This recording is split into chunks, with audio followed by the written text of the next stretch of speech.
আকাবা উপসাগরের তীরে বসে দাউদ আলাইহিস সালাম জাবুর কিতাব তেলাওয়াত করতেন। ওনার কণ্ঠের সুরের ঝংকার এত মধুর ছিল, সাগরের মাছগুলো প্রতি শনিবারে উনি আকাবা উপসাগরের পাশে যখন জাবুরের কিতাব তেলাওয়াত করতেন, সাগরের মাছগুলো সাগর রেখে দিয়ে ডাঙায় চলে আসতো। এজন্য আল্লাহ বললেন, খবরদার, শনিবার এলাকাতে মাছ শিকার করা আমি হারাম ঘোষণা করলাম। কিবার?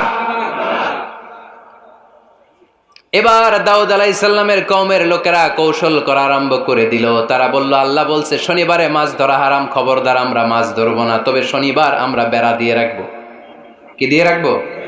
জাল দিয়ে বেড়ে দিয়ে রাখবো। শনিবারে ধরবো না, রবিবারে যাই ধরবো। খবরদার, শনিবারে ধরবি না, শনিবারে হারাম। হারাম করছে কে? তো মাছগুলো যখন তেলাওয়াত করতে আসতো, এরা জাল দিয়ে বেড়ে দিয়ে রাখতো চারদিকে, শনিবারে ধরতো না, কারণ হারাম। কারণ কি?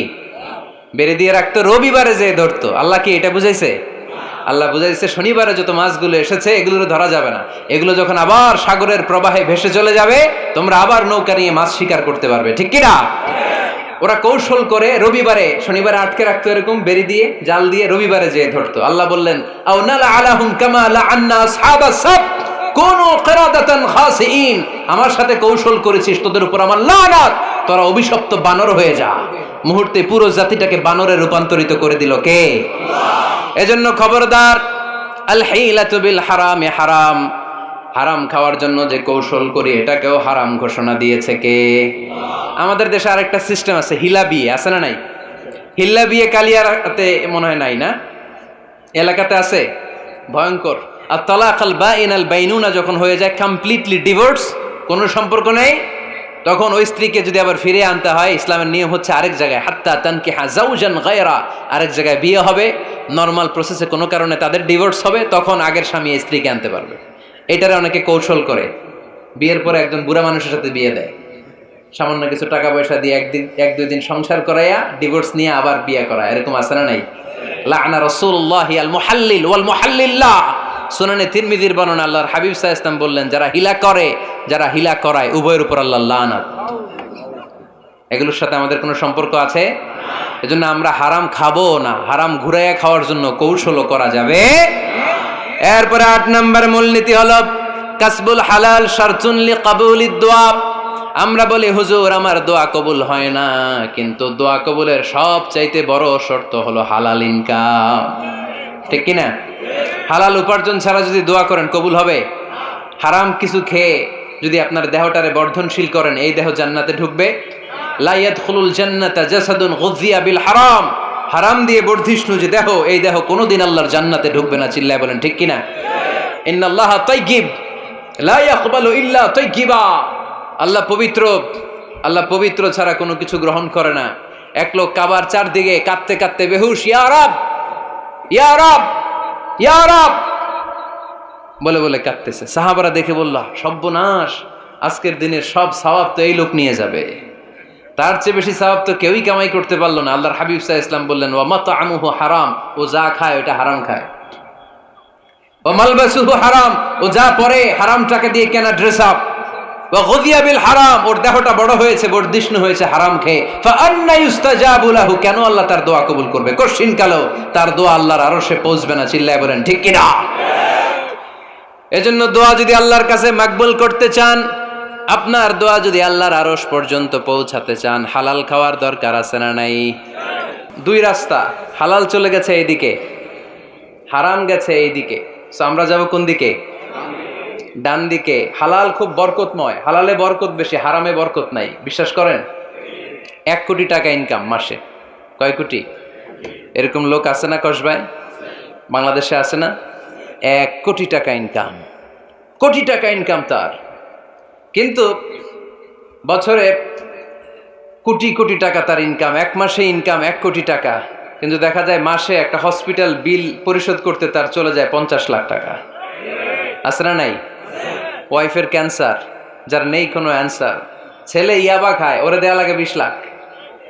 বাড়ি ভাড়া, খাওয়া দাওয়া ইত্যাদি খরচ শেষে দেখা যায় মাস শেষে আরো 20 লাখ ঋণের মধ্যে পড়ে আছে। আছে না নাই? কিন্তু মাসে ইনকাম ছিল কত? 1 কোটি, কিন্তু মাস শেষে দেখা যায় 20 লক্ষ টাকা ঋণের বোঝায় চাপা পড়ে আছে। আর রিকশাওয়ালা, ওর বেতন নাই, যা পারে ইনকাম করে প্রতিদিন। মাসে অন অ্যান অ্যাভারেজ তার ইনকাম 5,000। কয় হাজার? 1,000 চলে যায় ওর যে ছুপরির বেড়া ওই বাড়ির ভাড়া দিতে, 1,000 চলে যায় ওর খাওয়া, 1,000 চলে যায় চিকিৎসা, 1,000 চলে যায় ছেলেমেয়েদের পড়াশোনা, আনুষঙ্গিক আরো 500, মাস শেষে আরো থেকে যায় 500। সুবহানাল্লাহ কইতে পারলেন না? 1 কোটি টাকা ইনকাম করেও 20 লক্ষ টাকা ঋণের বোঝায় চাপা পড়ে আছে, আর 5,000 টাকা ইনকাম, মাস শেষে কত থাকে? 500। কারণ ওর পুরো ইনকামটাই হালাল। ওর পুরো ইনকামটা কি? আর হালালে বরকত ঢুকাই দিছে কে? হারামে কোনো বরকত আছে? আওয়াজ করে বলেন তো, গরু খাওয়া হালাল না হারাম? কুকুর খাওয়া? কুরবানিতে কি জবাই হয়? সুন্নতে খাতনার অনুষ্ঠানে, বিয়ের অনুষ্ঠানে, প্রতিদিন কসাইয়ের দোকানে, কোথাও কুকুর জবাই হয়? আচ্ছা, গরু বা গাভী বছরে বাচ্চা দেয় কয়টা? একটা। আর কুকুর দেয় কয়টা? 7টা, 10টা, 11টা। জন্ম নিয়ন্ত্রণ নাই তো, দেদারসে দিচ্ছে, ফ্যামিলি প্ল্যানিং নাই, তাই না? আচ্ছা, তো দেখেন, গরু বাচ্চা দিল কম, কুকুর বাচ্চা দিল বেশি। গরু জবাই হয় বেশি, কুকুর জবাই হয় না। গরু আমরা খাই বেশি, কুকুর খাই না। তারপরেও কসবায় গরু বেশি না কুকুর বেশি? আওয়াজ করে বলতে হবে, গরু না কুকুর? কারণ গরু খাওয়া হালাল, আর হালালে বরকত ঢুকাই দিছে কে? এজন্য দ্য ডিসিশন ইজ ইয়োরস, সিদ্ধান্ত আপনার। কই যাবেন, ডানে না বায়ে? হালালের সাথে না হারামের সাথে? হালালটা হচ্ছে পরিবেশ বান্ধব। হালালটা কি? Eco friendly. এটা পরিবেশ বান্ধব, এটা স্বাস্থ্যকর, এটা রুচিসম্মত, এটার মধ্যে কোনো ঝামেলা নাই, এটাতে কোনো ভেজাল নাই। হালালে থাকলেই লাভ, যদিও অল্প। সুবহানাল্লাহ পড়েন। এজন্য রাব্বুল আলামিন বলেন, ইয়া আইয়ুহান নাসু কুলু মিম্মা ফিল আরদি হালালান তাইয়্যিবা ওয়া লা তাত্তাবিউ খুতুওয়াতিশ শাইতান ইন্নাহু লাকুম আদুউম মুবিন। ওহে মানুষেরা, শোনো শোনো, এই জমিনের ভেতরে যেটাকে আমি হালাল করেছি, যেটাকে আমি পবিত্র করেছি, ওইটা খাও, ওইটা গ্রহণ করো। হারাম খেও না, হারাম অর্জন করো না, হারামের কাছেও যেও না। শয়তানের পদাঙ্ক অনুসরণ করো না। জেনে রেখো, শয়তান হলো তোমাদের প্রকাশ্য দুশমন। ঠিক কিনা? আদুউম মুবিন। শয়তান আমাদের প্রকাশ্য দুশমন। সে হারামকে আমাদের কাছে চাকচিক্যময় করে তুলে। সে বুঝাতে চায় হারামের মধ্যে আরাম। আসলে হারামে আরাম আছে, হালালের মধ্যে বরকত। এজন্য আমরা সবসময় হালাল অবলম্বন করব। রাজি আছেন তো? কিন্তু আমরা যদি আমাদেরকে প্রশ্ন করি, আমাদের ব্যবসায়, আমাদের চাকরিতে, আমাদের লাইফ লিডিং সিস্টেমে আমরা কি শুধু হালাল খাই? কি খাই? হালালও খাই, সুযোগ পাইলে একটু যদি পাই অমনি ধরে ঘাপুস ঘুপুস। সুযোগ পাইলেই কি ঘাপুস ঘুপুস? ঘাপুস ঘুপুস করা যাবে না। অনেকে আবার আছে দেখবেন, খাওয়ার ক্ষেত্রে হালাল খোঁজে। খাওয়ার ক্ষেত্রে আমি অনেক লোক দেখেছি। থাইল্যান্ডে আমি গেলাম, দেখি যে তার ব্যাপারে জানি যে সরকারি চাকরি করে, লক্ষ লক্ষ টাকা 2 হাতে কামায়। এমনি গাছেরটাও খায়, তলারটাও কুড়ায়। আছে না নাই? তো ইচ্ছে মতো ডানে বায়ে ইনকাম করে, হালাল হারাম দুইটাই খায়। কিন্তু থাইল্যান্ডে যে হালাল খাবার খুঁজতেছে। কি খুঁজতেছে? ওখানে যে জিজ্ঞেস করে যে এই দোকানে কি পর্ক আছে? পর্ক থাকলে খাবো না। পর্ক মানে হচ্ছে শুকরের চর্বি। শুকরের গোশত বা চর্বি মিশানো কোনো খাবার উনি খাবে না, কারণ এটা হারাম। আর ঘুরতে খায়, এটা খুব হালাল। এরকম ডাকাইতে আছে না নাই? তাহলে আমাদের মুসলমানদের সবচেয়ে বড় সমস্যা হচ্ছে আমরা খাওয়ার ক্ষেত্রে হালাল খুঁজি, কিন্তু ইনকামের ক্ষেত্রে ওই জিনিসটা খুঁজি না। এরকম আছে না নাই? না। Your food should be halal, your drinks should be halal, your income should be halal, your dress up, your fashion should be halal, and your entertainment should be halal. আপনার পোশাক হতে হবে হালাল, আপনার খাদ্য হতে হবে হালাল, আপনার উপার্জন হতে হবে হালাল, আপনি যে বিনোদন করছেন এই বিনোদনটাও হতে হবে হালাল। চিল্লায় বলেন ঠিক কিনা? হালাল বিনোদন লাগবে, হালাল ড্রেস আপ লাগবে। ছেলেরা কি স্বর্ণ পড়তে পারবে? ছেলেরা কি সিল্কের জামা পড়তে পারবে? আমরা সিল্কের জামা পড়ি না, এটা আমাদের জন্য হারাম করেছে কে? ছেলেরা জুয়েলারি পড়তে পারবে? গলায় চেন পড়তে পারবে? হাতে ব্রেসলেট দিতে পারবে? আছে না নাই? এখানেও অনেকের আছে না নাই? দেয়া যাবে? অনেক ছেলে দেখবেন আবার কানের মধ্যে ছিদ্র করে। কসবায় মাশাআল্লাহ এগুলা নাই। আমি বাঁচায় দেওয়ার জন্য কইলাম নাই, আবার ওরা কয় আছে। আছে আছে না, এগুলো করা যাবে দাড়িতে চুলে কালো রং দেয়া যাবে, এটা ধোঁকাবাজি। এটা কি? মান গাশশানা ফালাইসা মিন্না। আল্লাহর হাবিব সাল্লাল্লাহু আলাইহি ওয়াসাল্লাম বললেন, the person who deceives us he is not among আস। যে আমাদেরকে ধোঁকা দেয় সে কখনো আমার উম্মত হতে পারে না। মদিনার খেজুরের বাজার ভিজিট করতে গেলেন আল্লাহর হাবিব সাল্লাল্লাহু আলাইহি ওয়াসাল্লাম, অডিট করতে গেলেন। যে খেজুরের স্তূপের ভেতরে আল্লাহর হাবিব সাল্লাল্লাহু আলাইহি ওয়াসাল্লাম হাত ঢুকায় দিলেন, ঢুকায় দিয়ে দেখলেন ভিতরে পানি, উপরে শুকনা খেজুর, ভিতরে ভিজা খেজুর। আল্লাহর হাবিব সাল্লাল্লাহু আলাইহি ওয়াসাল্লাম বললেন, ঘটনা কি? ভিজা কেন? ব্যবসায়ী বলতেছে, বৃষ্টি হয়েছিল। কি হয়েছিল? তো বৃষ্টি হইলে তো তার নমুনা সব জায়গায় থাকবে। তখন আল্লাহর হাবিব সাল্লাল্লাহু আলাইহি ওয়াসাল্লাম দাঁড়িয়ে বলেছিলেন, খবরদার, মান গাশশানা ফালাইসা মিন্না। যে আমাদেরকে ধোঁকা দেয় সে আমাদের দলভুক্ত হতে পারে না। এজন্য আমরা যেন কাউরে ধোঁকা না দেই, আমরা যেন হারামের সাথে সম্পর্ক জুড়ে না দেই। আমাদের সম্পর্ক হবে হালালের সাথে। চিল্লায় বলতে হবে, কিসের সাথে? আজকের মাহফিলটা তখনই সার্থক হবে যখন এই কথাগুলো শুনে আমরা এই সিদ্ধান্তে উপনীত হতে পারবো যে আমার ফুড, আমার ড্রিঙ্কস, আমার ইনকাম, আমার ড্রেস আপ, আমার এন্টারটেইনমেন্ট, আমার সব কিছু হালাল দিয়ে আমি সাজাবো। আমার জীবনটাকে আমি হালাল দিয়ে সাজাবো। রাজি আছি না নাই? সব হালাল হইতে হবে। নারীদের ফ্যাশন, অনেক নারীরা ফ্যাশন সচেতন। খবরদার, নারীরা টাইট ফিটিং পোশাক পরতে পারবে না। পারবে? পাতলা পোশাক পরতে পারবে না। তারা নিজেদেরকে আবৃত করে রাখতে হবে। টাইট ফিটিং পোশাক পরতে পারবে না, অন্য ধর্মের পোশাক পরতে পারবে না, পর চুলা লাগাতে পারবে না। এই ফোর কর্নার্স, এই বর্ডারগুলো মেনে নারী যে কোনো ধরনের ফ্যাশন নিতে পারে। এই ফ্যাশনগুলোকে বৈধ করেছে কে? এজন্য রাব্বুল আলামিন বলেন, ইয়া আইয়ুহান নাসু কুলু মিম্মা ফিল আরদি হালালান তাইয়্যিবা ওয়ালা তাত্তাবিউ খুতুওয়াতিশ শাইতান ইন্নাহু লাকুম আদুউম মুবিন। সুবহানাল্লাহ পড়েন।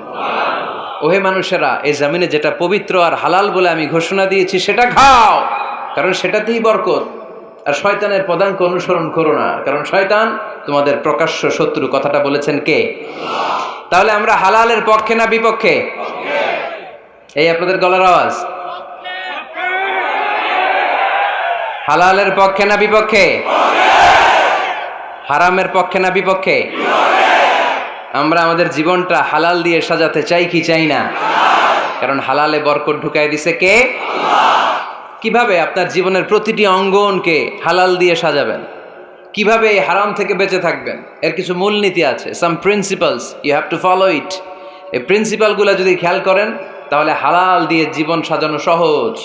আর এই প্রিন্সিপালে, মূলনীতিতে যদি ভেজাল লাগাই দেন তাহলে সব জায়গায় ভেজাল আছে না নাই? আজকে এই চমৎকার দুপুরে আমরা হালাল হারামের মূলনীতির ব্যাপারে কয়েকটি কথা শুনে বিদায় নিব ইনশাআল্লাহ। পড়েন।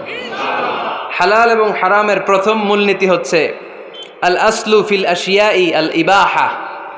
মূলত সব কিছু পৃথিবীতে যা দেখি, যা পাওয়া যায়, খাবার দাবার যাই হোক না কেন, মৌলিকভাবে সব কিছু হালাল। যুবক ছেলেরা বুঝে যাও, কান দুটো খরগোশের কানের মতো খাড়া করো। আমি সহজ করে বুঝাবার চেষ্টা করব, যদিও সহজ করে বুঝানো সহজ না। সহজ করে কইতে আমায় কহজে, সহজ করে যায় না কওয়া সহজে। ঠিক কিনা? তারপর আমি চেষ্টা করছি সহজ করে বুঝানোর। খুব সহজ। আর দিন ও ইউসরুন লা উসরা ফি। দিন সহজ, এর মধ্যে কাঠিন্যতা নাই।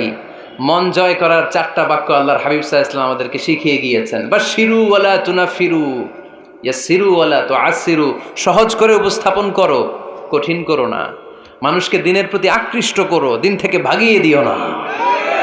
আমরা অনেকে দিন থেকে ভাগাই দেই, আছে না নাই? এক ছেলে হিন্দু হইছে, হিন্দু থেকে মুসলমান হইছে, আগে ছিল হিন্দু, এখন দেখে এই ছেলেরা কি সুন্নি মুসলমান বানাবে, না ওয়াহাবি বানাবে, না আহলে হাদিস বানাবে, না হানাফি বানাবে, এই নিয়ে কিলাকিলি, আছে না নাই? আহা, কি বিপদ! সে আগে হিন্দু আসছিলাম, এটাই তো ভালো আসছিলাম। মুসলমান হওয়ার পরে এর ভয় দেখানো শুরু করছে, এই খবরদার, নামাজ রোজা জাকাত হজ সব লাগবে, হারাম খাওয়া যাবে না, এটা নাই ইসলাম, এটা নাই, ওইটা নাই, ওইটা নাই, হিন্দু কইতে আমিও নাই। এরকম হয় না? খবরদার, আল্লাহ ছাড় দিতে চায়, মৌলবীরা ছাড় দেয় না, আছে না নাই? তো আমরা যেন কঠিন না করি। হালাল হারামের প্রথম মূলনীতি হচ্ছে basically everything in this world is হালাল। এই পৃথিবীতে যা আছে সবই হালাল। সব কি? সব হালাল, সব হালাল, সবই হালাল, অল্প কিছু হারাম। সুবহানাল্লাহ পড়েন। যদি এমন হইতো এই পৃথিবীতে যা আছে সবই হারাম, অল্প কিছু হালাল, খুব ভালো হইতো, তাই না?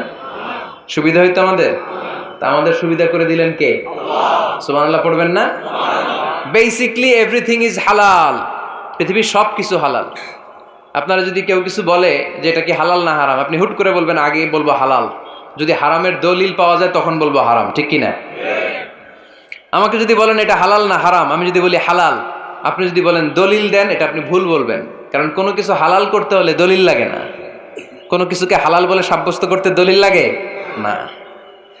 হারাম বলে যদি সাব্যস্ত করতে চান তখন দলিল লাগবে, তাও তেনা পেছানো দলিল দিয়ে হবে না, যেন তেন দলিল দিয়ে হবে, অকাট্য দলিল। এটাকে বলে আল আদিল্লা আল কাতঈয়া। অকাট্য দলিল লাগে কোনো জিনিসকে হারাম সাব্যস্ত করতে হলে। তাহলে এই যে আমাদের জন্য আল্লাহ সহজ করে দিলেন, সব কিছু বেসিকলি হালাল, যতক্ষণ না এটা হারাম হওয়ার ব্যাপারে দলিল পাওয়া যায়। এজন্য হারাম হারাম জিকির না করে জিকিরটা চেঞ্জ করে করতে হবে হালাল হালাল। কথা বলেন ঠিক কিনা? জিকির দুই ধরনের আছে। জিকির কয় ধরনের? একটা জিকির হচ্ছে হারাম হারাম হারাম, এক দলের কাছে সবই হারাম। একটা সময় এদেশের কিছু আলেম সমাজ ইংরেজিকে হারাম বলতো, ইংরেজি শিক্ষা করাকে কি বলতো? সময়ের বিবর্তনে এটা এখন হালাল। এখন এটা কি হালাল। একটা সময়ে আলেম সমাজের কিছু অংশ রাজনীতি করাকে হারাম বলতো। কথা কি বুঝতেছেন? এখন এটা কি হালাল হয়ে গেছে। ইসলামী ব্যাংকিংকে হারাম বলতো একটা সময়, যে না কোনো ফিনান্সিয়াল ট্রানজাকশন এই সিস্টেমে ব্যাংকিং এটা ইসলামে জায়েজ না, এটা হারাম হারাম। কারণ ওদের জিকির কি? কথা কয় না। হারাম হারাম হচ্ছে এদের জিকির। একটা সময় ইসলামিক ব্যাংকিং হারাম ছিল, এখন এটা কি হয়ে গেছে? তার মানে এখনো অনেক কিছু এদের কাছে হারাম। সময়ের বিবর্তনে, কালের আবর্তনে এদের মুখ দিয়ে এগুলো একদিন হালাল হয়ে বের হবে। চিল্লায় বলেন ঠিক কি না? এজন্য এই পৃথিবীর সবকিছু মূলত হালাল, যতক্ষণ না হারাম হওয়ার ব্যাপারে দলিল না পাওয়া যায়। হারাম করতে হলে দলিল লাগে, হালাল বানানোর জন্য দলিল লাগে না। আবার যেন তেন কোনো দলিল দিয়ে, ঠুনকো কোনো দলিল দিয়ে কোনো জিনিসকে হারাম করা যায় না। হারাম করতে হলে অকাট্য দলিলের প্রয়োজন হয়। কথা বুঝতে পেরেছেন? প্রথম মূলনীতি ক্লিয়ার সবার কাছে? আল্লাহর হাবিব সাল্লাল্লাহু আলাইহি ওয়াসাল্লাম বলতেন হালাকাল মুতানাত্তিউন, যারা মুতানাত্তিউন তাদের ধ্বংস, তাদের উপর আল্লাহ লানাত। সাহাবারা বললেন ইয়া রাসূলুল্লাহ, ইয়া হাবিবাল্লাহ, মান হুমুল মুতানাত্তিউন? মুতানাত্তিউন কারা যাদের উপর আপনি লানত দিলেন, যাদের ধ্বংসের কথা বললেন?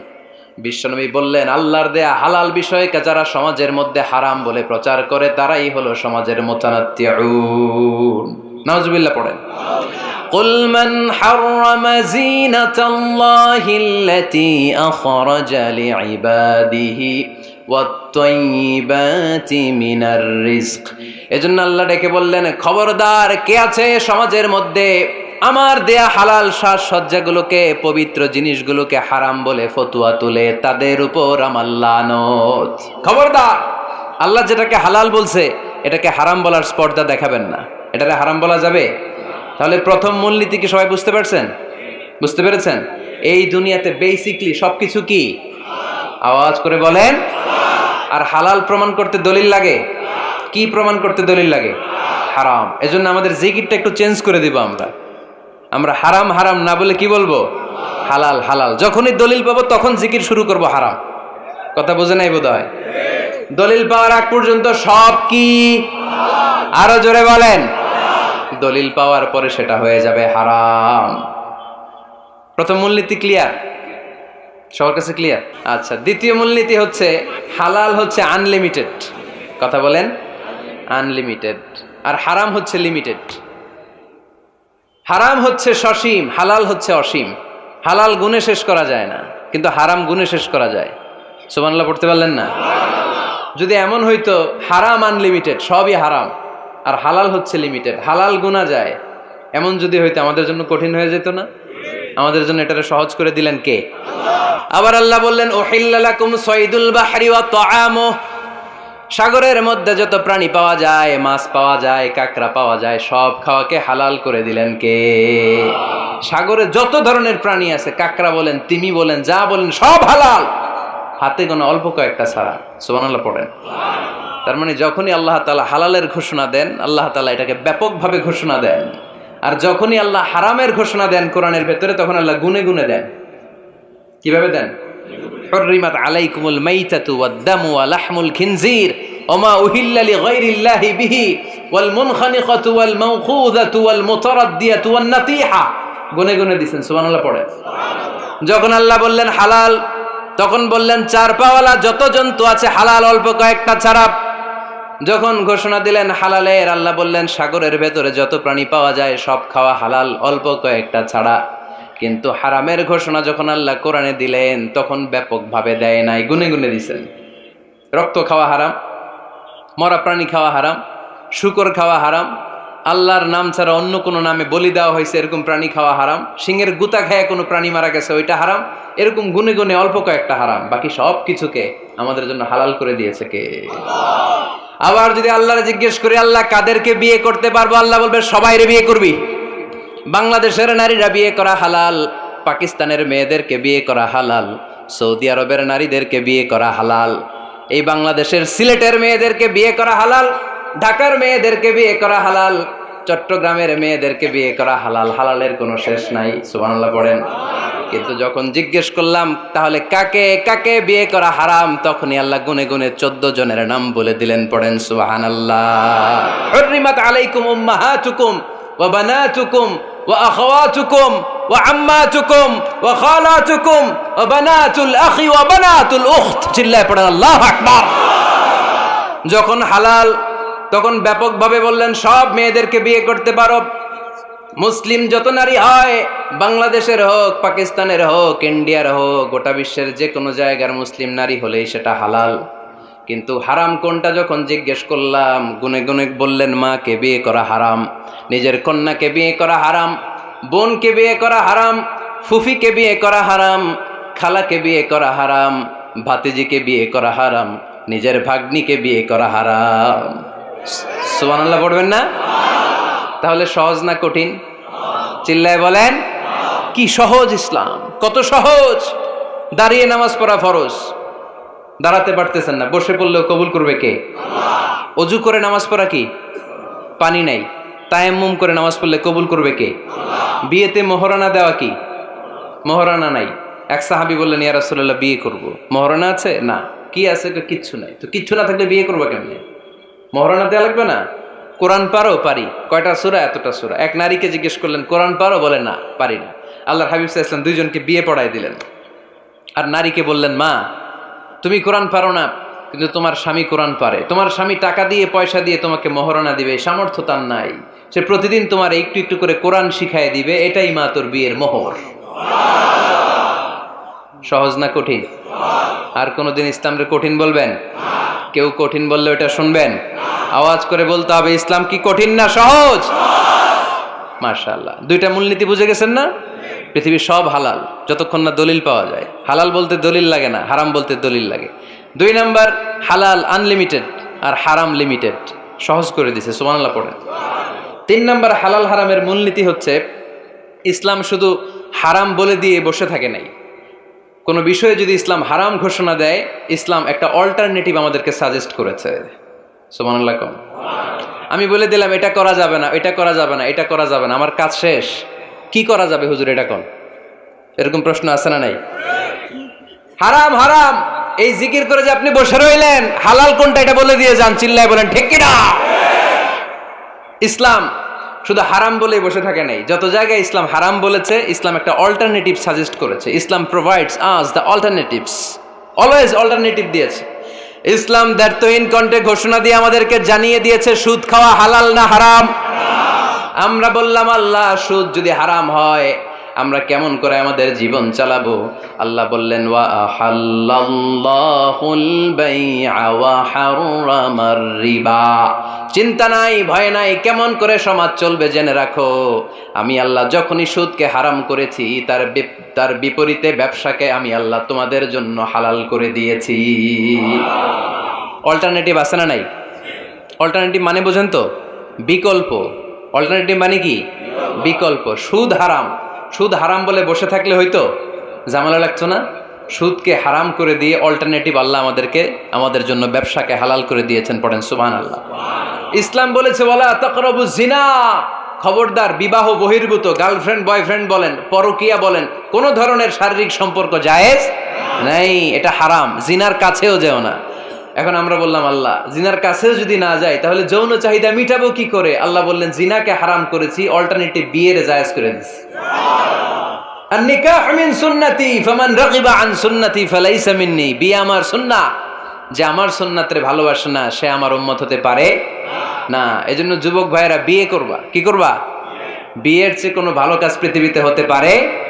আমরা গার্লফ্রেন্ড বয়ফ্রেন্ড মানি না। আছে নাকি এদিকে কারো? আছে? আছে না? না, এই যে কত বড় সাহস, হাত তোলে আবার দু একটা। এগুলার পুরা দেহটাই কলিজা। আমার সামনে বসে হাত তুলতেছে, আমার আছে, দেখছেন? পুরাটাই কলিজা এগুলো।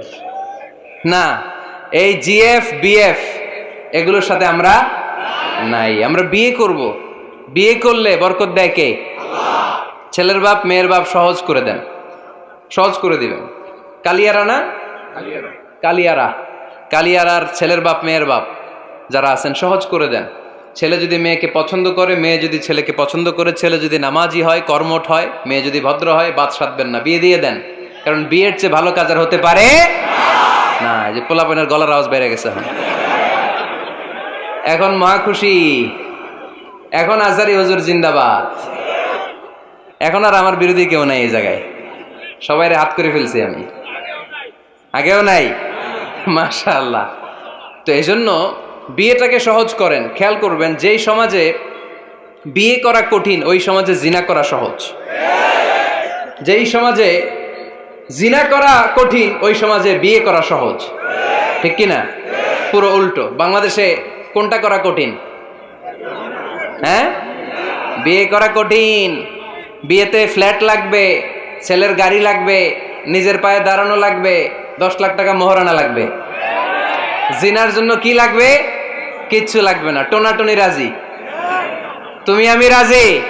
অবৈধ সম্পর্ক হতে আর কিছু লাগে না, চিল্লায় বলেন ঠিক কিনা? কিন্তু বিয়েতে অনেক কিছু লাগবে, এইটা ওইটা। ছেলেরা কই তুই নিজের পায়ে দাঁড়া, তুমিও নিজের পায়ে দাঁড়ায় দেখাবে, এই যে নিজের পায়ে দাঁড়াইছি। তো এতদিন সে কার পায়ে দাঁড়াইছে? নিজের পায়েই তো দাঁড়াইছে। সহজ করবেন, বিয়েরে কঠিন করেন না। আলাইহিস সালাম আর হাওয়া আলাইহাস সালাম দুইজনকে বিয়ে পড়াই দিছিল কে? এই দুইজন এমন দুইজন মানব আর মানবী, ওনাদের কোনো শৈশব ছিল না, ওনাদের কোনো কৈশোর ছিল না, যৌবন দিয়েই শুরু। এজন্য আগে আল্লাহ বিয়ে পড়াই দিছে। কথা কয় না? ওই মেয়ে, আপনার শৈশব আছে না নাই? কৈশোর, আদম আলাইহিস সালামের শৈশব, কৈশোর। হাওয়া আলাইহিস সালামের শৈশব, কৈশোর। জীবন শুরু করছে কি দিয়া? যৌবন দিয়ে। বিয়ের দরকার আছে না নাই? এজন্য আল্লাহ জান্নাতে বিয়ে পড়ায় দিলেন। বিয়ের সম্পর্কটা জান্নাতি সম্পর্ক, বিয়ের ভালোবাসাটা জান্নাতি ভালোবাসা। এর চাইতে পবিত্র ভালোবাসা দুনিয়ায় হতে পারে? তাহলে ইসলাম কোন জিনিসকে হারাম ঘোষণা দিয়ে মুখে কুলু পেটে বসে থাকে নাই, অল্টারনেটিভ সাজেস্ট করেছে। সুদ খাওয়া হারাম, অল্টারনেটিভ ইসলাম আমাদেরকে বলে দিল ব্যবসা হালাল। জিনা করা হারাম, পরকীয়া হারাম, গার্লফ্রেন্ড বয়ফ্রেন্ডের এই কালচার হারাম, তার বিপরীতে বিয়ে করা হালাল। সুবহানাল্লাহ পড়েন। এরপর ইসলাম বলে মদ খাওয়া হারাম। ইন্নামাল খামরু ওয়াল মাইসির ওয়াল আনসাব ওয়াল আজলামু রিজসুম মিন আমালিশ শাইতানি ফাজতানিবু। খবরদার, মদ, জুয়া, লটারি এগুলো হারাম করে দিয়েছে কে? আল্লাহ বললেন মদ খেও না, মদ তোমাদের জন্য হারাম ঘোষণা করা হলো। আমরা বললাম আল্লাহ, শীত প্রধান দেশে মদ খেলে শরীরটা গরম থাকে, মদ না খেলে তো বেঁচে থাকার উপায় না। স্ক্যান্ডিনেভিয়ান কান্ট্রিগুলোতে, সাইবেরিয়াতে মদ না খেলে ওদের বাঁচার উপায় নাই। এখন অল্টারনেটিভের দরকার আছে না নাই? আল্লাহ বললেন মদকে হারাম করেছি কিন্তু মধু খাওয়াকে হালাল করে দিয়েছি। মধু খান আপনারা? আজকে খাইছেন কে কে দেখি? আজকে অনেকে খাইছেন? মাশাআল্লাহ, হাত নামান। মধু 5-6 চামচ খেয়ে দেখেন একসাথে। মদের বাবা এটা, চিল্লায় বলেন ঠিক কিনা? শরীর গরম হবে, অনেক অনেক শক্তি হবে। মধুর মধ্যে আছে ফ্রুকটোজ। কি আছে? ফলের মধ্যে আছে সুক্রোজ, আর চিনিতে আছে গ্লুকোজ। ফ্রুকটোজ আর সুক্রোজ এটা স্বাস্থ্যসম্মত, এটা ভেরি হেলদি ডায়েট। এটা খাবেন, তাহলে সুস্থ রাখবে কে? তাহলে সুক্রোজ খাবো, ফ্রুকটোজ খাবো, আর গ্লুকোজ কমাই দিব। রাজি আছেন তো? এরপর ইসলাম আমাদেরকে বলল ঢোল বাদ্য বাজানো এটা হারাম। অশ্লীল গান বাজনা হারাম, নাচানাচি হারাম। আমরা বললাম আল্লাহ বিনোদনের একটা মাধ্যম তো আমাদের লাগবে। ইসলাম বলল ইসলামী নাশিদ যদি তুমি গাও সেটা হালাল। ঢোল হারাম, কিন্তু তার বিপরীতে দফকে হালাল করেছে কে?